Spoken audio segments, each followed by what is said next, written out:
morning, friends, and welcome to my channel, Homestead in the Woods. I am Catherine. Here in my kitchen, you probably hear my dishwasher, and who knows, the dog's probably going to start barking now that I'm on camera. But today is going to be applesauce day, and we recently picked a lot of apples with family out in an orchard. And so my kitchen right now is just covered with boxes of apples and bags of apples. And so that's what I'm going to process all of it today into applesauce. I'll probably get some more apples later on and can some just apple slices and that kind of thing, but today is just going to be applesauce. We have one jar of applesauce left on the pantry shelf from last year, and that is it. So we really do need to get going with these apples. So I'm also going to just to share a little bit of the fun that the family had when we went picking apples. And so after that, you will see me working on getting these apples canned. I am going to be using a new apparatus this year. Last year I just cut apples, peeled them, that kind of thing, and did it all manually by hand, and it took a really long time. But today I'm going to be trying out a new device where you just wash the apples, cut them up a little bit, throw them into the hopper and crank it, and it's supposed to separate out the usable applesauce from the core and the peel and all of that kind of thing. So I'm going to be trying that out, but first take a look at the fun that we had getting, yeah, you can see my dog in the background right here. So first I'm going to show you the fun that we had picking the apples, and then we will get to cooking.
Well, this is the, what is this called?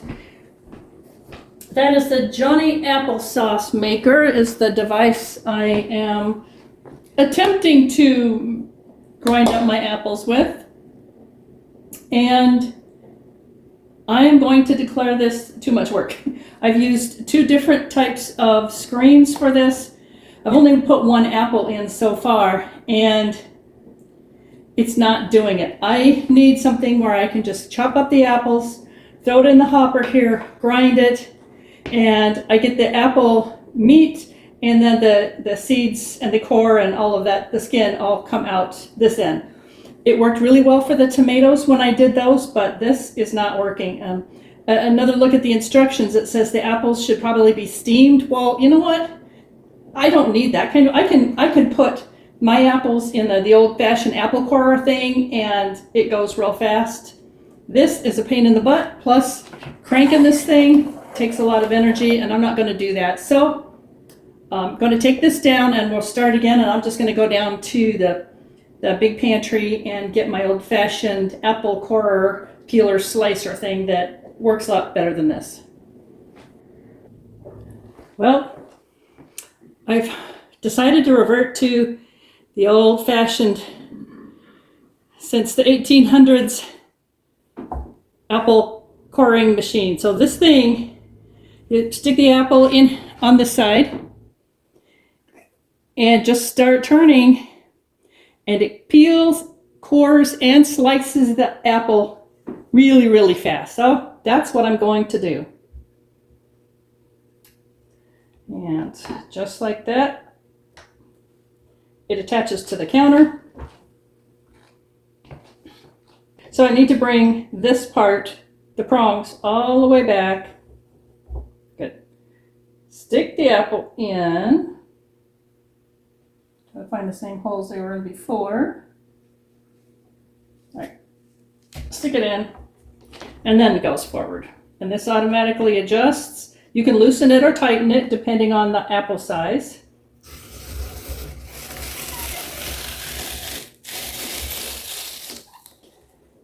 And just like that, 1 apple has been processed.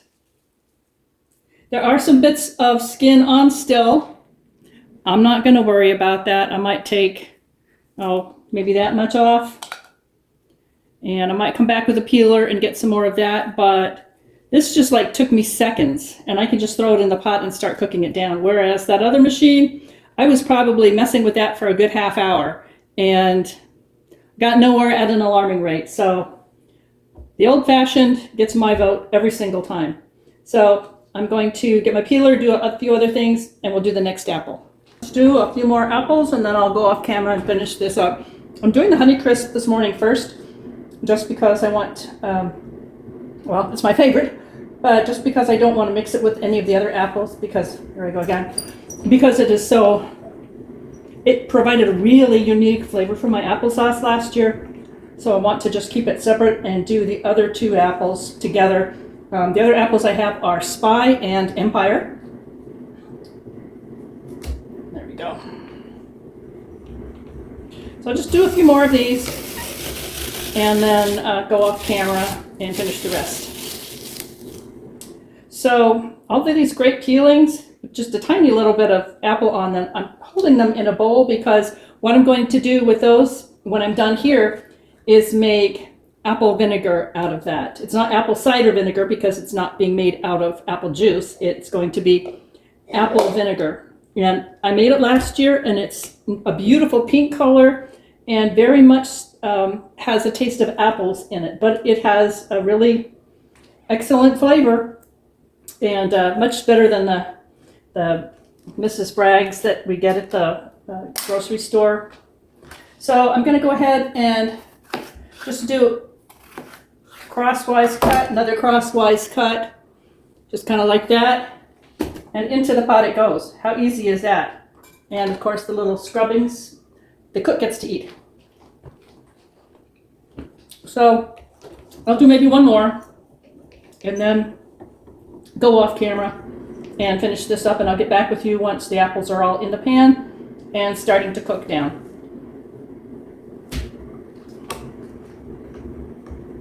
I try to put these on the spikes as cleanly as possible, but apples aren't perfectly round, so it just happens however it happens. If I do get a lot of the peel on there, like on this one, I'll just take the apple peeler and maybe get some of it off. I don't go crazy and worry about getting all of it off. If there's some little bits in the applesauce, so be it.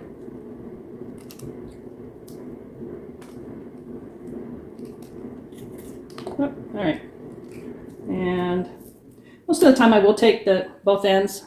The other thing you can do is before you put your apple on the spike is with your peeler, just do the top and the bottom, and that way you'll end up without those little pieces. And I think I probably will do that moving forward, just because there's only so many little bits of apple slices I can eat today. So one more, and then I will go off camera and come back with you when it's time to get all of this cooked down. There's a few seeds that have found their way still in here. That's okay. Little one here. If by chance a seed gets in there, it's okay. You'll see it when you go to cook it. So, just for yucks, I'm going to go ahead and do a quick peeling of the top of this apple, so there's not so many wasteful bits. It only takes a moment if you've got a good, strong, sharp peeler. And I actually like these very much. I've had them for a lot of years. They are, what brand are they? Kuhn, Rikon. Anyway, they stay sharp, and I've had them for quite some time. So I went ahead and just peeled the tops and bottoms of this apple, and we'll see how that goes.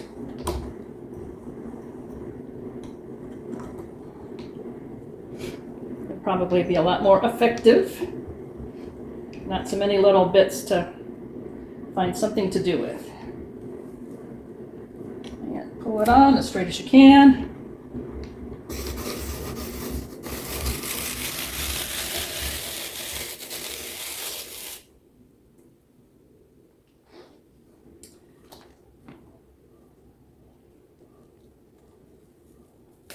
Well, come on. It's not wanting to. All right, it's hung up on there. That's fine. It's a kind of a largish apple, so go ahead and throw these in the pan.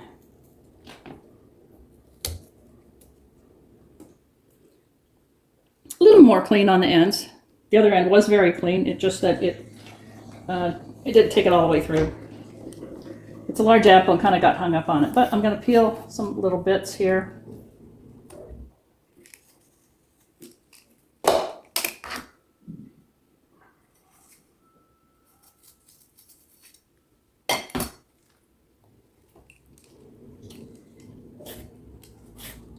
When all said and done, even when you have to stop and do this, it's still faster than that other gizmo. I saw that Johnny Applesaucer being used with another YouTuber who did not indicate that she had peeled her apples first. So I'm a little confused as to how that worked. But anyway, as far as me and how I work and how fast I need to do this, this is going to be just fine. So I'm going to go off camera and finish this up and come back with you when it's time to start cooking it.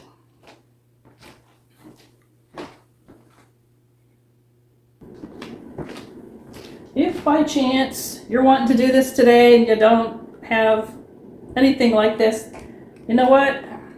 Sometimes I think the easiest way is to just do it by hand, because you know that will work. So the easiest way that I have found to do it by hand is just peel your apple in a circular motion, just like this. Just go around the apple. If you have a nice sharp apple peeler, you can totally do this. Oh, kind of went off track there, but let me get back to it here. Yeah, you can totally do this all by hand.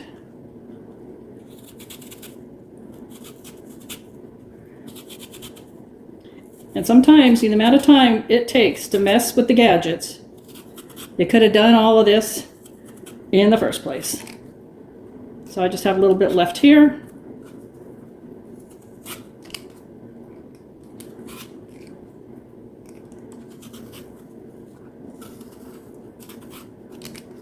And I'm just going to come, I dropped a piece here. Just going to come over to my cutting board, cut it in half, and then I just need to get the core out. Got a paring knife here.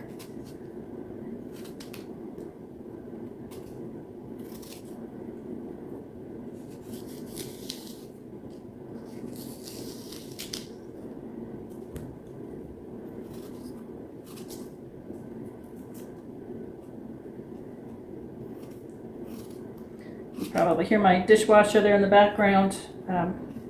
I've got some jars, canning jars in there getting cleaned and hot and ready to use for canning this applesauce. All right, there you go. And that didn't take too long.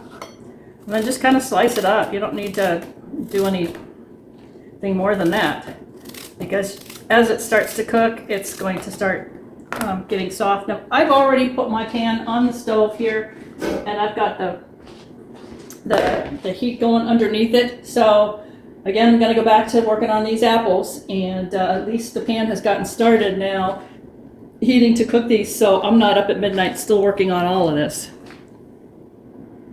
So my apples are starting to cook just a little bit while I finish the rest of the peeling and coring of these apples. But I don't want my apples to start getting brown, so I'm going to be using some lemon juice. At this point, I'm just going to be using 2 tablespoons, and I'll just kind of stir it in and stir the apples now so that they're not turning brown while they're starting to cook, and then later on I will add a little bit more. But if you're going to be canning this, you need to increase the acidity a little bit. And this is the type of lemon juice, not necessarily the brand, any brand will do, but you need to use the store-bought lemon juice. As much as you want to use the organic lemons from your garden or whatever, they don't have a consistent acid, so you need to use something that has been normalized for the acid content. So this is what I'm going to be putting into the pot now. And I will be back with you when all of those apples are in this pot. Well, I have decided I am just having one of those days. You just gotta cut your losses and do it by hand. I'm obviously having a day where even the most rudimentary technology is not working for me, so I'm going to do this all by hand.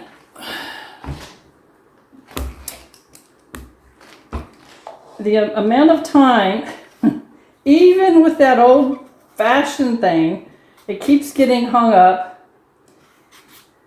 And so I just need to know my limitations today.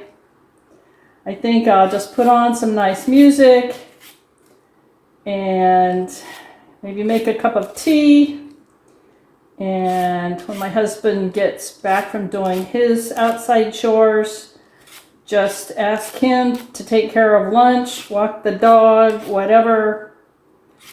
And I'm just going to get this done and just not fight it. So I'm doing it all by hand. That's just the way it is today. Last year, I was able to use that old-fashioned type peeler. No problem whatsoever. And tomorrow might be a totally different day, but for some reason today, it's just not working for me. So I just kind of have to roll with it. I still need to get this job done because my kitchen has disappeared under a sea of apples. So the sooner I just decide, oh, that hit the floor. Soon as I just decide to get it done whatever way I can, the better. So that is what I'm doing I'll be at it for just a little bit longer, but you know what? The amount of time that it was taken to fuss with those devices, I just may as well do this in the first place. So, again, I'll see you when we start to cook it. So as I was working on doing this, I was just kind of thinking about the canning jars, and I do have some over here in my dishwasher. It just signaled that they're done. So they'll be nice and clean and hot for canning the applesauce when we get to that point. But one of the things that I wanted to mention was I always wash my canning jars as soon as I get them, so that anytime I want to do a canning job, they are ready. And I'm starting to run a little low on my pint and half pint canning jars now. So I did buy some new ones, and that's what is in the dishwasher right now. So I always make a habit of washing my canning jars as soon as I get them, and then putting the lids back on and storing them in a cool, clean, dry place, so that when I'm ready to can, they are ready to go. And then I just warm them up with some hot water. So you don't ever want to be in a situation where you need to do canning and maybe the power is out and you're going to be doing the canning on a camp stove or something, and you got to stop and clean your jars first. That's not ever a good scenario. You don't want to be in that position. You do it if you have to, of course, but you want those canning jars to be ready when you are. You don't always know when your produce is going to be ready, and it's just like all of a sudden you've had a heat spell and everything is ready to can, and now you still got to clean your jars, and that's not much fun to be in that kind of a got to get it done right now without fail kind of a situation. So anyway, I just want to put that out there, that I have a very large pantry, and in there is where I keep my nice clean jars. They're ready to go. I just needed some more for doing my applesauce this year, so that's why they are in the dishwasher right now. So I have decided that since I am going to be making apple vinegar with the peelings anyway, and this bowl is full and something needs to be done with it, I'm going to go ahead and get my vinegar going, and then I'll go back to peeling my apples for that applesauce. I'm going to move the camera so you can see what I'm doing, but it's really very easy and makes delicious cider vinegar or apple vinegar. So here I've got my peelings. I've got 4 wide mouth quart jars. You do not want to do this in a regular mouth because you have to be able to get your hand or something into it to press down the apples. And I am actually going to get, I've got a French rolling pin that will serve that purpose. I've also got some plain brown coffee filters. Today's date has been put on them, and just the rings that go on the jars. So I'm already making a mess here, but I'm just going to fill the jars about 2/3 full with the peelings, the cores, everything that came off of these apples, and just kind of press it down.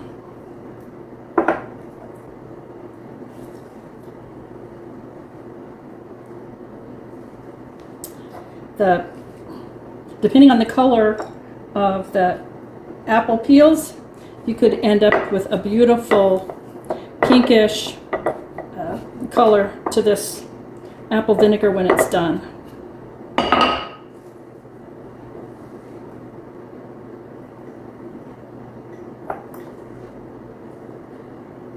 Of course, I do have more apples to peel yet, and so I'll also be using those to make the cider vinegar. There I go again. Apple vinegar. If it was cider vinegar, it would be made with apple juice, but this is apple vinegar, so there is a difference in that. So that one's done. All right, this quart jar is about 2/3 of the way filled with the apple peels and cores and that kind of thing. The next thing you want to do is add 1/4 cup of unbleached white sugar right into the jar on top.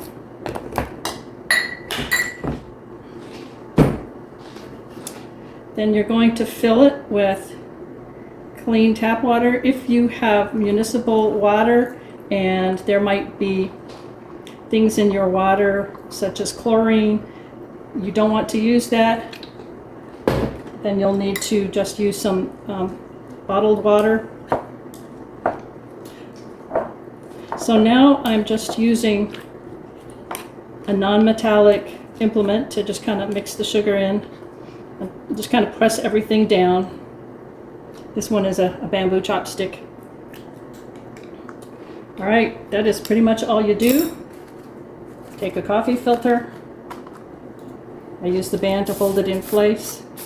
The coffee filter is there so that as this starts to ferment, the gases can come out through here, but it keeps the gnats out of here. So I'm going to be putting this on a tray towards the back of my kitchen cupboard, and it will be pulled out every 2 days or so, stirred, put the filtered paper back on, and this is going to happen over about a period of a month, and when that's done, we're going to have beautiful apple vinegar.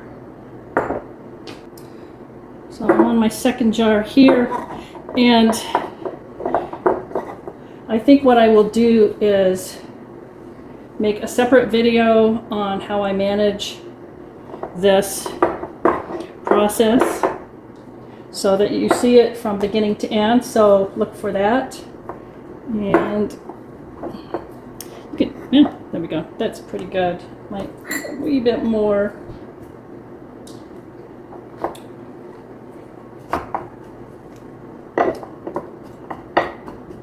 My sugar.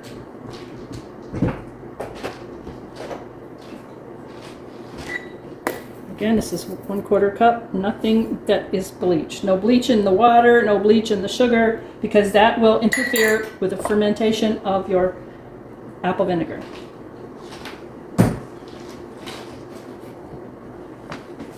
Adding my water, just kind of up to the shoulder here.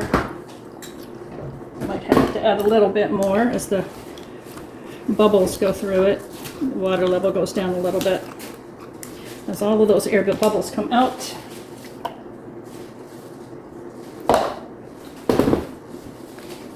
There you go. I'm going to add my coffee filter with the date on it, the ring, and then I've got one more to go.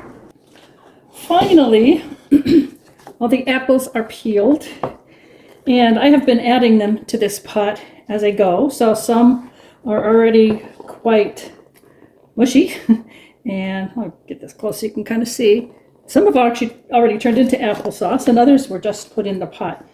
And you know, here and there, there's a bit of peel still on there, but I'm not worried about it at all because I'm going to be using an immersion blender once this is all pretty well cooked down, and there's maybe just a few little chunks. I'm going to get in here with the immersion blender and really make it more into applesauce, and then any chunks will cook for a little bit longer, and then we'll be done. So I've already put in 2 tablespoons of lemon juice, and I'm going to put in another 2.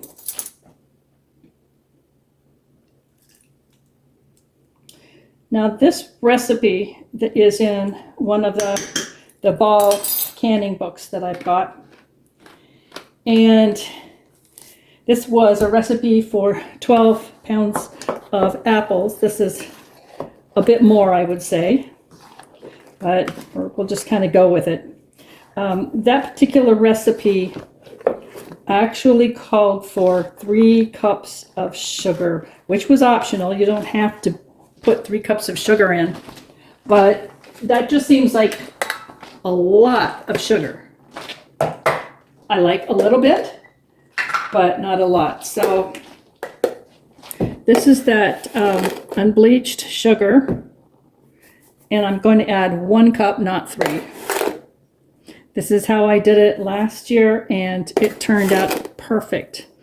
But there is going to be one secret ingredient that I will be adding at the end, and it made the most delicious, something is different in the flavor, kind of an applesauce. And I'm just going to wait until the end and tell you what that is. And so sometimes I put cinnamon in my applesauce and sometimes I don't. I love cinnamon, I love nutmeg, I love those flavors in my applesauce. I'm not quite decided yet if I'm going to do that with this. These are the Honey Crisp, and they're just naturally so sweet and so good anyway. So I'm just going to wait and just kind of make that decision a little bit later on. So this is going to cook. I have not put any water in it at all. And a lot of the recipes will call for some water to be put in just when you start cooking it. But I found that if you just keep the temperature low, the apples will start to give off some of their own liquid and you don't have to put any water in at all. I've never really liked the results when I put water in, so I just don't. I just make sure that the heat under the pan is low enough so that the apples just kind of give off some of their own liquid and don't require any addition of anything at all. So I'm going to let this cook for a while. My kitchen is absolutely covered in apple juice. Every time I peeled some peel off of the apple, I could feel the juice from those fresh apples was going everywhere. So I have a kitchen to clean while this is cooking down, and every once in a while I'll come stir it, see how it's doing. And in the meantime, I'm going to go clean my kitchen. The applesauce is still on the stove cooking down, and the kitchen is somewhat cleaned up. Their stickiness was all over the counters. It was on the floor. It's on my shirt, but I'm not going to change that until I'm done with the canning process. It was on my eyeglasses, and I had to take them off and get them cleaned up, and all of that spray from the apples being sliced and peeled and so on, it went everywhere. Anyway, I just wanted to share a little bit more about the apple vinegar that is being made as a result of peeling and coring all those apples. So it made 7 quarts of this. Now, it's not going to be a final amount of apple vinegar at 7 quarts because all of this takes up some of the space in the jar. Clearly, it's going to take a month, but during that month, this will all start to break down and ferment. And if you're concerned about that 1/4 cup of sugar that was in here, that is absolutely necessary to make vinegar. You absolutely need sugar for that. And so what's going to happen is the yeasts will start to ferment and break that sugar down. So it's not like we're going to get a sugary sweet apple vinegar. It's not that way at all. It's going to be completely broken down. There will be no more sugars in this whatsoever. So not to be worried about the sugar that goes in here. It's an absolute necessary to be able to do this fermentation. But I just wanted to show you, this is a bit of my apple vinegar left over from making applesauce and then vinegar last year. You can see that the pink color to it. And I used a combination of apples last year, but there were some Honey Crisp, some Spy, I forget what other brand, type of apples that I used. But anyway, got this beautiful pink color, and you can see a lot of the mother is still down in the bottom of this jar. It's absolutely delicious. It's not real tart like you get from the Mrs. Bragg's vinegar, which is really, for me in any way, hard to choke down. This is very delicious, and it's not so tart that it sort of makes your eyes roll back in your head. It's really very good. You can use it in anything where you'd use cider vinegar, delicious in salad dressing. So I just wanted to share that. There is going to be another video that follows the progression of the vinegars that we made today, and look forward to that in about 45 days because this process takes about a month. So in the meantime, I'm going to switch the camera back over again so you can see how the applesauce is progressing here in the pot. All right, we're making good progress here on the applesauce. What I'm going to do here pretty soon, yeah, there's still some pretty firm apples in here. So once those have softened up a bit more, I'm going to get in here with the potato masher and kind of break them up so they cook down faster. But I took out a little bit of what has actually become sauce, and I'm going to taste it. That's very good. I'm not going to put any more sugar in. It is Absolutely perfect as it is. And of course, as this cooks down, it's going to be releasing more of its own sugars into the sauce. So it is perfect as it is. I might do just a pinch of salt, I may not, but we'll just kind of wait. And of course, that secret ingredient that I was talking about earlier goes in the very last. So I'm going to continue on with some of my other chores, do my laundry, that kind of thing, and come back here every couple of minutes and stir this because I don't want anything to burn. So I will see you back here the next time. It is looking like the applesauce is ready to take the immersion blender to it. While I was off camera, I did use a potato masher to mash some of the bigger chunks, and it worked very well. Now we're ready to take this to it.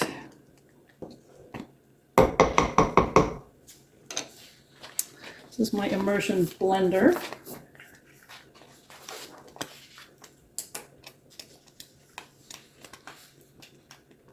All right, if I can get it going.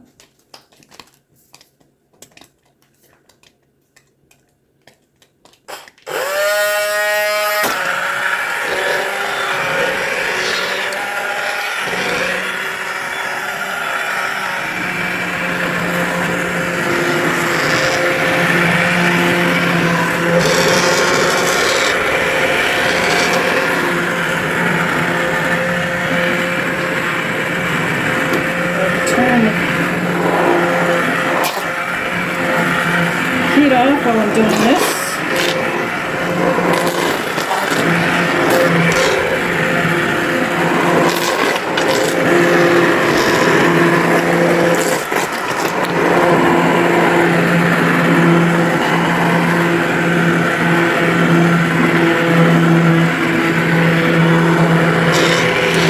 I'm going to do my best to make this as smooth as possible, but if there's some chunks in it, it's not the end of the world.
This is pretty good.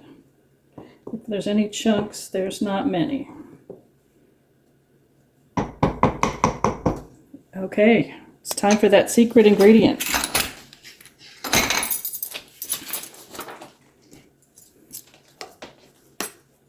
There it is. Probably never heard of putting vanilla into applesauce, but I guarantee it gives it a certain something that you've never tasted before. So I'm going to start with 2 tablespoons, and I'll stir it and give it a taste.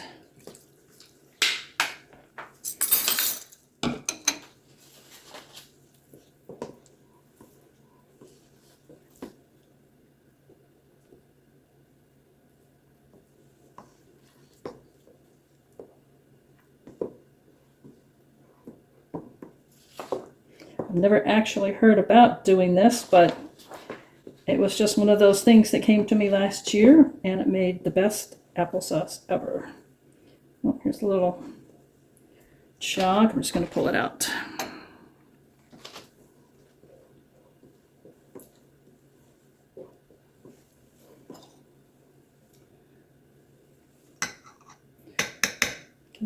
Put that aside and give it a taste.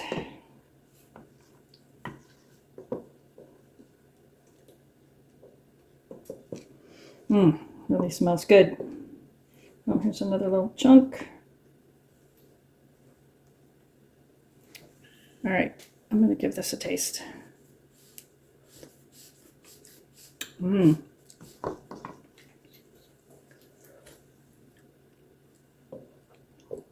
think 2 more will do it.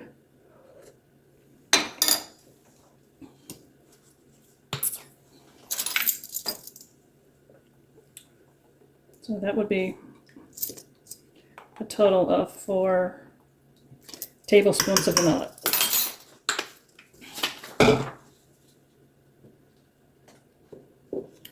Stir that in, and then we're ready to can.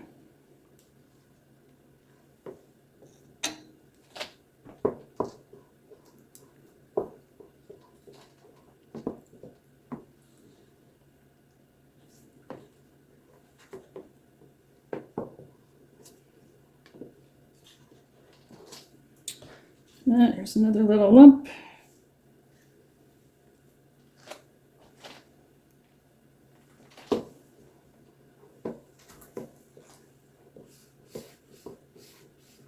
All right, one more taste test. All right, then I'll put that aside to cool down. The heat's already off on this pan, so I'm now going to get ready for the canning process. All right, I've got my pan of hot applesauce. I've got the canner full of jars and hot water, and they are ready to go. On the surface, I've got a cork so that there's no thermal shock with the jars. My cloth, bamboo for stirring, make sure there's no bubbles in there, ladle, funnel, jar lifter, a little dish with white vinegar, and a cloth. So I'm going to start filling our jars, empty the water into the canner.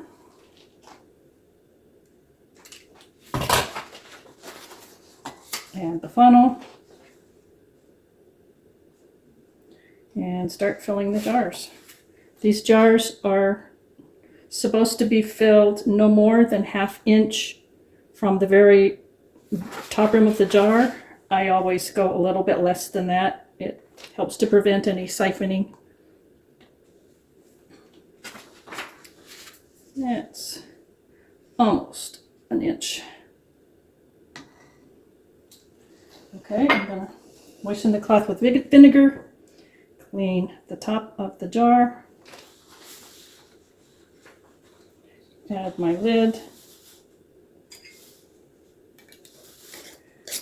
add the ring just finger tight, and it goes back into the water.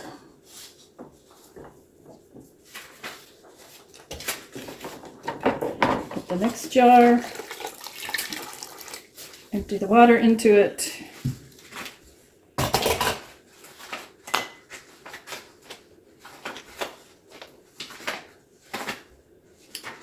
Ladle in the applesauce.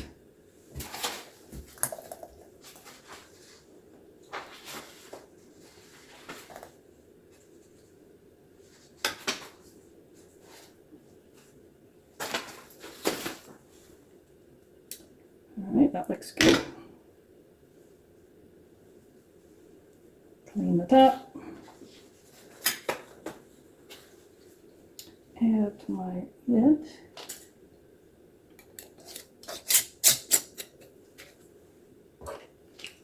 And into the canner. So I am going to do this to fill all of my jars, and I will be back when that happens.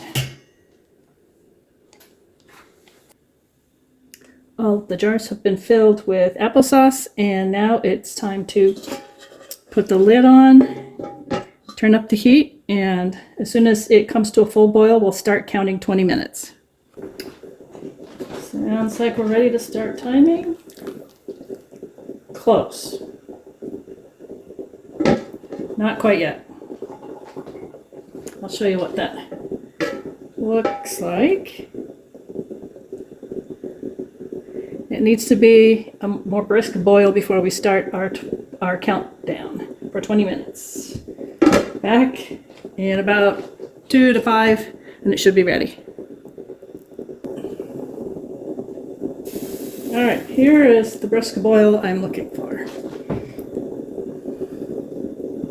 This is water bath canning. There's a little bit of vinegar in there in the water also to prevent any lime buildup on the jars. Okay, I'm going to get the timer and set it for 20 minutes. See you after 20 minutes have gone by. The 20 minutes have elapsed, so I'm going to be turning the water off under the pot. Then we will wait 5 more minutes and we can take the lid off.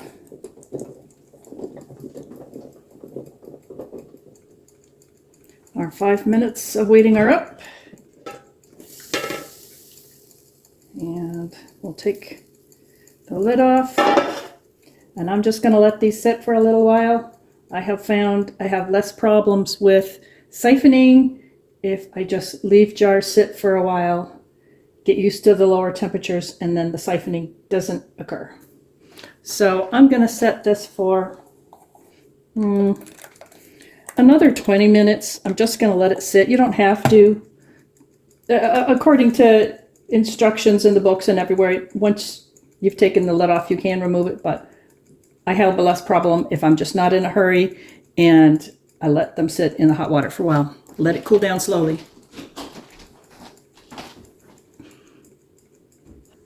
All right, it's time to take the applesauce out of the canner. Looks great. No problem with any siphoning. And they're pretty much all sealed. You can tell by the little inverted dot right in here. And so that does it for this video. Make sure you take a look at the video I'm doing after this, well, at some time after this, regarding the apple vinegar that we made in the process. Oh, that's my oven. It just startled me. The apple vinegar that we made during the process of making the applesauce. And I still have some more in the pan that needs to be canned, so I'm going to go ahead and do that. So far we have 9 pints. That's all that would fit in this canner. And I will continue on, and thank you for watching. And if you haven't already, please go ahead and subscribe to the channel and hit that thumbs up and like button, and I will see you on the next one.